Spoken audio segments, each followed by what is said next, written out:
அன்பு உறவுகளுக்கு வணக்கம்.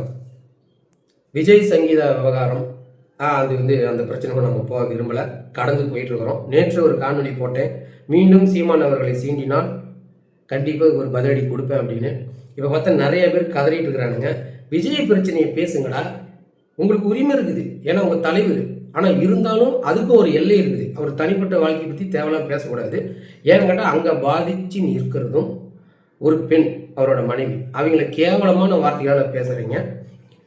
நான் அந்த காணொலி போறேன் அப்படின்னா, சங்கீதாவுடைய குணாதிசயங்களை கேரக்டரை அதை அசாசினேட் பண்ண நினைச்சா அதுக்கப்புறம் பார்த்துட்டு பொறுத்துட்டு கடந்து போக முடியாது. இறங்கி அடிக்க வேண்டிய தேவை ஏற்படும். இப்ப நீ என்ன பண்ண போற? சங்கீதா அவர்களுக்கு நீதி வாங்கி நொட்டி தள்ள போறியா? ஒரே புடுங்க புடுங்கி பெண்களுக்கு நீதி வாங்கி கொடுத்து புடுங்கிட்டு தான் மறுவேலை பாப்ப நீ இல்லையா? இப்ப வாய்கடி பேசிட்டு இருக்காங்களே பெரிய யோக்கிய மாதிரி இந்த அண்டாக்கள், இந்த சாக்கடைகள், வர்றண்டி என் செல்ல அப்படிங்கிற மாதிரி ஒரு ஆடியோ ஒன்று சுத்திட்டு இருந்துச்சுல்ல, அந்த மாதிரியான சாக்கடைகள் உங்களெல்லாம் பேசுறதுக்கு என்னடா தகுதி இருக்குது? இந்த உடனேவிலி புரோக்கர்ஸ் இருப்பாருங்களா, இவனு சாட்டை துரைமுருகன் மீது ஒரு வன்மத்தை கொட்டியிருக்கிறானுங்க. சங்கீதா மீது தவறான கருத்துக்களை தெரிவிக்காதீங்க அப்படின்னு சொல்றாங்க. அதுக்கு அந்த உடனேவிலி புரோக்கர்ஸ் அவங்க அண்ணன் நினைக்கிறேன், பி ரியகுமாரோட அண்ணன், நீ கிழிச்சிருவியா, நீ என்ன அவனா இவனான்னு சொல்லி கேட்டிருக்கிறாரு. நாங்களாம் பெரிய ஆளுங்க தாண்டா, நாங்கள் பெரிய ஆளு தான், பக்குவப்பட்டதுனால தான் விஜய் பிரச்சனை பேசாமல் இருந்தோம். ஆனால் தனிப்பட்ட முறையாக ஒரு பெண்ணை நீங்கள் தாக்குதல் நடத்துறீங்க. இத்தனை ஆண்டு காலமாக மனைவியாக வாழ்ந்துருக்கிறாங்க சங்கீதா அவர்கள். அவங்களுக்கு தெரியாத அவங்களோட குடும்ப பிரச்சனை உங்களுக்கு தெரிஞ்சிருமா?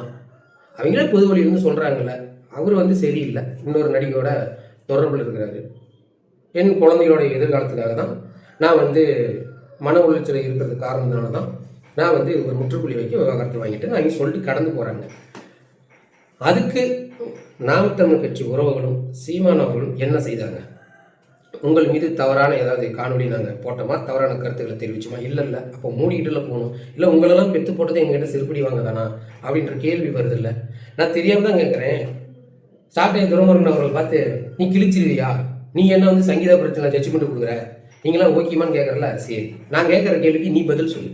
நீ போய் வீட்டில் ஹோம்ஒர்க் பண்ணுறா. நான் கேட்குற மாதிரி கேள்வி, பொது வாழ்க்கைக்குன்னு வந்துட்டேன், பொதுமக்கள் பிரச்சனையை பேச மாட்டேன். சரி, உனக்கு தெரியல, பேசலை. உன்னோட படத்தை நிறுத்தி வச்சிருக்கிறாங்க ஜனநாயகனை, அதுக்கும் பேச மாட்டேன். கரூரில் 41 பேர் இறந்தாங்க, அதுக்கும் வாய் திறக்க மாட்டேன். இப்போ உன்னோட குடும்ப பிரச்சனை, இத்தனை பிரச்சனை வேணாம்பா, உனக்கு தெரியாது, அறிவில்லை, ஒத்துக்கிறோம். உனக்கு நாட்டு நடப்பு தெரியாது, இது உன்னோட குடும்ப பிரச்சனை. உங்கள் மனைவி குற்றச்சாட்டு வைக்கிறாங்க, உன்னால பிரஸ்ஸை சந்திக்க முடிஞ்சதா? இதனால தான் சொல்கிறேன் நான், எங்கள் அண்ணன் சீமான் மீது எவனும் தவறான கருத்து பேசுறதுக்கு தகுதி இல்லை, செருப்பில் அடிப்போன்னு சொல்கிறது. ஏன்னு கேட்டிங்கன்னா, பொது வெளியில் ஒரு பெண் அண்ணன் சீமான் அவர்களை பார்த்து பச்சை கொச்சையாக பேசினாங்க. அவங்களாம் திமுக தான் ஏவி பிடிச்சி நாங்கள் சொன்னப்ப, இல்லை சீமானு அந்த பொண்ணை ஏமாத்திட்டான்னு சொன்னீங்கல்ல. டேய், இப்போ விவகாரத்தை கேட்டு நிற்கிறது விஜயோட மனைவி, ஆனால் எங்கள் அக்கா கைவெளி இல்லை. அவங்க என் கணவன் மீது தவறாக தான் இதை சுமத்தப்பட்ட குற்றச்சாட்டு. எங்கள் கணவரோட அரசியல் வாழ்க்கையை முடிக்க இந்த திராவிடம் செய்த சதி. என் கணவரின் மீது எனக்கு நம்பிக்கை இருக்குது, அவரு நானும் சந்தோஷமாக தான் இருக்கிறோம் அப்படின்னு எங்கள் அண்ணன் சீமான் மேலே நம்பிக்கை வச்சதுனால தான் அக்கா கைவெளி இன்னும் இருக்கிறாங்க. அவங்க வாழ்க்கை நல்லா இருக்குது. ஆனால் இங்கே விஜய் பிரச்சனையில் விவகாரத்துக்கு அவங்க மனைவி, புரியுதா? ஆனால் சம்மந்தப்பட்ட ஆள் இன்னமும் பிரச்சனை சந்திக்கலை. ஆனால் இதே திராவிட லட்சுமி பிரச்சனை பொது வெளியில் கொச்சை பேசினா கூட எங்கள் அண்ணன் பிரஸ் மீட்டை சந்திச்சார். அப்படிலாம் எதுவும் நடக்கலைங்க அப்படின்னாரு.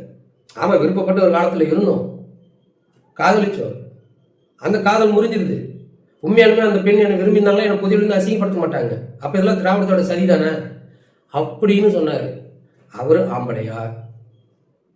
இல்லை, பொது வாழ்க்கைக்கு பொது பிரச்சனையை பேச மாட்டேன், என்னோட குடும்ப பிரச்சனையும் பேச மாட்டேன், நான் வாயே திறக்க மாட்டேன், வாடகை வச்சு தான் பேசுவேங்கிறவர் ஆம்பளையா?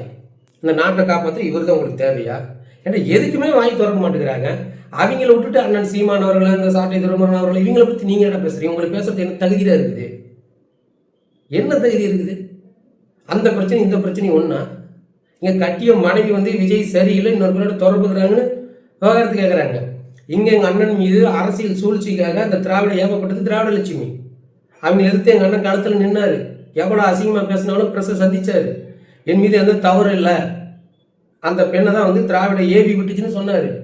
நாங்கள் சொன்னோம் அது திராவிடத்தோட கடைசி ஆயுதன்னு. ஆனால் நீங்கள் விஜயோட மனைவியை சொல்கிறீங்க திராவிடத்தோட கடைசி ஆயுதம், திமுக தான் இவங்க இயக்குதுன்னு. வெக்கமாக இல்லை? ஒரு கணவன் மனைவி எத்தனை வருஷம் வாழ்கிறாங்க, அந்த மனைவிக்கு அவங்க குடும்பத்துக்குள்ளே என்ன நடக்குதுன்னு தெரியாத விஷயம் உங்களுக்கு தெரிய போதாடா? இதெல்லாம் கூட நான் சகிச்சுக்குவேன்டா. ஆனால் அந்த தாவேக்கில் பெண்கள் இருக்கிறாங்க பாருங்க, ஐயோ அவங்க சட்டை தாங்க முடியலைங்க. அது ஒரு நிறமாச கர்ப்பிணி அழுதுகிட்டே வீடியோ போடுறாங்க, எங்கள் விஜயை பற்றி தவறாக பேசுகிறாங்க அவங்க மனைவின்னு. இல்லை நான் தெரியாமல் தான் கேட்குறேம்மா, நீங்கள் பேசுகிற காணொலியை எடுக்கிறது உங்கள் வீட்டுக்காரர். உங்கள் வீட்டுக்காரர் உங்களை விட்டுட்டு இன்னொரு பெண்ணோட தொடர்பில் இருந்தால் இப்படி தான் பேசுவீங்களா? சொல்லுங்கள். உங்களுக்கு வலிக்கும் இல்லை? என் கணவன் என்னோட தான் இருக்கணும், இன்னொரு பெண்ணோட வந்து தொடர்பு இருக்கக்கூடாதுன்னு அவனை செருப்பி அடிப்பீங்களா? சொல்லுங்கள். சட்டையை பிடிச்சி கேள்வி கேட்பீங்களா கேட்க மாட்டீங்களா? அதை தானே சங்கீத அவர்கள் பண்ணுறாங்க. நீங்கள் விஜய்க்கு முட்டு கொடுக்குறீங்க. இதை தாண்டி உச்சக்கட்டமான விஷயம் என்னன்னு கேட்டிங்கன்னா, பொது வெளியில் இன்னொரு பெண்ணு தாவாக்காக்கு ஆதரவாக சொல்கிறாங்க, ஒரு பொண்டாட்டி போனால் போயிட்டு போகிற இத்தனை பொண்டாட்டி இருக்கிறோம் அப்படின்னு சொல்கிறாங்க. வெக்கமாக இல்லையா உங்களுக்குலாம்? பொது வெளியில் இப்படி தான் பேசுவீங்களா? உங்களை கல்யாணம் பண்ணிக்க போகிற கணவர்கள் என்ன துரோகம் செஞ்சாங்க? உங்களுக்கு திருமணம் நடக்குமா? என்ன அதெல்லாம் பெருமை நினச்சிட்டு பேசுகிறீங்களா? பைத்தியக்காரத்தனமா இல்லை அதெல்லாம்? இதில் தாவக ஆதரவாக காணொலி போகிற எல்லாரும் எங்கள் சீமானை பற்றி நீங்கள் வந்து இழுத்து பேசுகிறது தவறு. இந்த பிரச்சனை வேறு, அந்த பிரச்சனை வேறு. உண்மையாலுமே திராவிடத்தோட ஆயுதம் தான் திராவிட லட்சுமி. ஆனால் இது குடும்பத்துக்குள்ளே நடக்கிற பிரச்சனை. சங்கீதா அவர்கள் மனசு நொந்து தான் இந்த விவகாரத்துக்கிட்டு இருக்கிறாங்க. இதுக்கு பதில் சொல்லணும்னா, விஜய் ஆம்பளையாக இருந்தால், ஆண்மகனாக இருந்தால் ப்ரெஸ்ஸை சந்தித்து இவங்க சொல்கிற குற்றச்சாட்டு அனைத்தும் பொய் அப்படின்னு ப்ரெஸ் மீட்டை சந்திக்க சொல்லு, வெளியில் வந்து பேச சொல்லு. எங்கள் அண்ணன் ஆம்பளடா, அவ்வளோ அவதூற பரப்பியும் இந்த பெண் பேசுனது தவறு, நான் அப்படி இல்லைன்னு நிரூபிச்சாரு. நீதிமன்றத்தில் அந்த வழக்கை கொண்டு போய் உடைச்சாரு. அவர் ஆம்பளையா? பொது வாழ்க்கையில் வந்தால் 1000 பிரச்சனை வரும், சந்திக்கணும். நீ பொது வாழ்க்கையில் வந்துட்டு பொதுமக்கள் பிரச்சனையும் பேச மாட்டேன், உன் படத்தை நடத்துறாங்க அதுக்கும் வாய் திறக்க மாட்டேன், உன் குடும்ப பிரச்சனை, உன் மனைவி வந்து ஒரு குற்றச்சாட்டு வைக்கிறாங்க அதுக்கும் வாய் திறக்க மாட்டேன். இந்த லட்சணத்தில் பெண்களுக்கு பாதுகாப்பு கொடுப்போம், பெண்களுக்கு முன்னுரிமை கொடுப்போம். என்ன அதெல்லாம்? இதான் பெண்களுக்கு முன்னுரிமை கொடுக்குறதா? விஜயோட அவங்க மனைவி விவாகரத்து கேட்குறாங்கன்னா அது அவங்க தனிப்பட்ட பிரச்சனை, கட்சி தொண்டர்களே அதை தலையிடக்கூடாது. ஆனால் நீங்கள் அந்த உங்கள் விஜயோட மனைவி சங்கீதா அவர்கள் மீது அவதூறு பரப்புறீங்க, எங்களுக்கு தேவையில்லாத பட்டத்தை கொடுக்குறீங்க. இதுதான் உங்களோட லட்சணமாடா? என்ன தாவக்கால் தற்கூறிங்களா இருக்கடா? ஆனால் இந்த அளவுக்கு தற்கூறியாக இருக்காதீங்க. உங்கள் தலைவனுக்கு எதிராக யாராவது வந்தால் உடனே அவங்க மீது வந்து அவங்களோட கேரக்டரை கேவலமாக பேசுகிறீங்க. என்ன மனநிலைமை உங்களுக்குலாம்? வெக்கமான உங்களுக்குலாம்?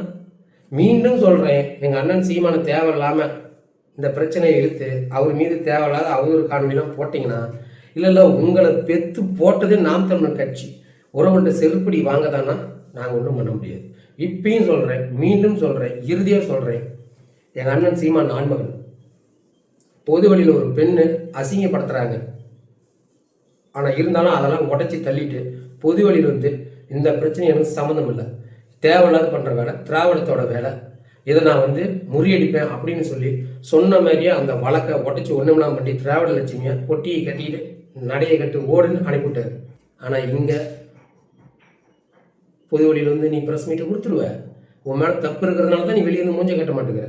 நீ ஒரு கோலை.